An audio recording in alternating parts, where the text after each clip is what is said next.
আসসালামু আলাইকুম, আশা করি সবাই ভালো আছেন। তো আজকে যে বিষয়টা নিয়ে আপনাদের সাথে আলোচনা করব সেটি হচ্ছে সিম লক বা পাক কোড। অনেক সময় নিজের অজান্তেই আপনার সেটিং এ গিয়ে ভুলবশত আপনার সিমটি পাক কোড পড়ে যায় বা লক হয়ে যায়, সেক্ষেত্রে আপনার সিমটি আর অন হয় না বা আপনার ফোনটিও আর অন হয় না। ওই লকটি পড়ে যাওয়ার কারণে দেখা যায় বাসায় কোনো ছোট বাচ্চা আছে, সে ফোনটি আনফরচুনেটলি টিপতে টিপতে ফোনটি আপনার পাক কোড পড়ে গেছে বা লক হয়ে গেছে। তো সেই ক্ষেত্রে একটা দুশ্চিন্তায় পড়েন, কাস্টমার কেয়ারে যাইতে হবে বা বিভিন্ন একটা হ্যাসেলের মধ্যে পড়েন। তো এই পাক কোডটি আপনারা কিভাবে পাবেন, এই সমস্যা কিভাবে সমাধান করবেন, সেটাই আজকে ভিডিওর মূল আলোচনার বিষয়। আমি একদম সম্পূর্ণ প্র্যাকটিক্যালি আপনাদের বিষয়টি দেখাবো আপনি কিভাবে এই বিষয়টি ঠিক করবেন। তবে এটির জন্য মোস্ট ইম্পর্টেন্ট যে বিষয় সেটি হচ্ছে আপনার সিমটি যে ন্যাশনাল আইডি কার্ড দিয়ে নিবন্ধন করা ছিল, সেই ন্যাশনাল আইডি কার্ডের অবশ্যই লাস্টের 4 ডিজিট লাগবে। কারণ এটার জন্য অবশ্যই আপনাকে কি করতে হবে, কাস্টমার কেয়ারে ফোন দিতে হবে। ঠিক আছে, তো পুরো বিষয়টা আমি আপনাদেরকে কাস্টমার কেয়ারে বা হচ্ছে লাইভ চ্যাট করে তাদের কাছ থেকে এটা নিতে পারবেন। তো পুরো বিষয়টা আপনাদেরকে প্র্যাকটিক্যালি দেখাবো, আশা করি আপনারা উপকৃত হবেন। আর মেন ভিডিওটি শুরু করার আগে আপনাদেরকে বলতে চাই, যারা আমাদের চ্যানেলটি এখনো সাবস্ক্রাইব করেনি অবশ্যই আমাদের চ্যানেলটি সাবস্ক্রাইব করবেন। যারা ইতিমধ্যে সাবস্ক্রাইব করেছেন তাদেরকে অসংখ্য ধন্যবাদ। তো চলে যাই আজকের ভিডিওর মূল আলোচনা।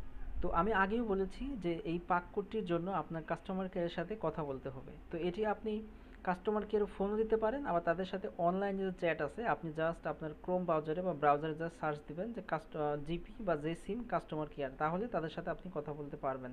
তো আমি সেইভাবে তাদের সাথে কথা বলেছি, তারা ওটি দিয়ে দিয়েছে। তো এখন আমি যে বিষয়টা করেছি সেটা হচ্ছে, আমার ফোনটি আপনারা দেখেন যে এইটাতে পাক কোড পড়ে গেছে। ঠিক আছে, এই পাক কোডটির জন্য আমি ফোনটি অন করতে পারতেছি না, আমার কোথাও যেতেও পারতেছি না, যার জন্য আমার মেনলি কি পাক কোডটি লাগবেই। তো সেই অবস্থায় আমি যা করেছি সেটা হচ্ছে, এখানে আপনাকে যা করতে হবে সেটা হলো আপনাকে কাস্টমার কেয়ারে ফোন দিতে হবে। ঠিক আছে, ওদের যে কাস্টমার কেয়ার 121, সেখানে আপনি কল করবেন, অথবা আপনি তাদের যে অনলাইন চ্যাট অপশন আছে সেখানে আপনি চ্যাট করতে পারেন। আমি তাদের সাথে অনলাইনে চ্যাট করেছি এবং সেইখান থেকে আমি তাদের কাছে আমার সমস্যাটা আমি বলেছি। ঠিক আছে, তো বলার পরে যে বিষয়টি হয়েছে সেটি হচ্ছে, তারা আমাকে পাক কোড এবং পিনটি দিয়ে দিয়েছে। ঠিক আছে, পাক কোড এবং পিনটি পাওয়ার পরে যেটি করতে হয়েছে সেটি হলো, আমি একটি খাতায় তা তুলে নিয়েছি।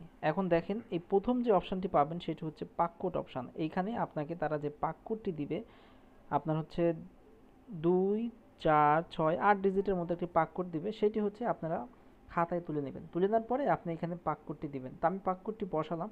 পাক কোডটি বসানোর পরে, পাক কোডটি অবশ্যই সঠিকভাবে বসাবেন। দেখেন, পাক কোডটি বসানোর পরে আপনার দুইবার পিন অপশান চাবে। ঠিক আছে, 1 2, আমার যেমন 1 2 3 4 তারা বলে দিয়েছে দুইবার। আমি এই অপশানটি, এই পিনটি বসিয়েছি। বসানোর পরে দেখেন, দুইবার দেওয়ার পরে সাথে সাথে কিন্তু আমার ফোনটি অন হয়ে গেছে। অথচ কিছুক্ষণ আগেও কিন্তু আমার ফোন অন হচ্ছিল না, কিছুই হচ্ছিল না, যার জন্য অনেকটা সমস্যার মধ্যে পড়েছিলাম। ইভেন এই পাক কোডটি বসানোর সময় আপনারা ভুল করবেন না, সঠিকভাবে পাক কোডটি যারা যেটি বলেছে সেটি তুলে নিয়ে সেই পিনটাই আপনি বসাবেন। তো এই ছিল আজকে এই পর্যন্তই। আমাদের ভিডিওটি যদি ভালো লাগে অবশ্যই সাবস্ক্রাইব করবেন। সবাই ভালো থাকবেন। আল্লাহ হাফেজ।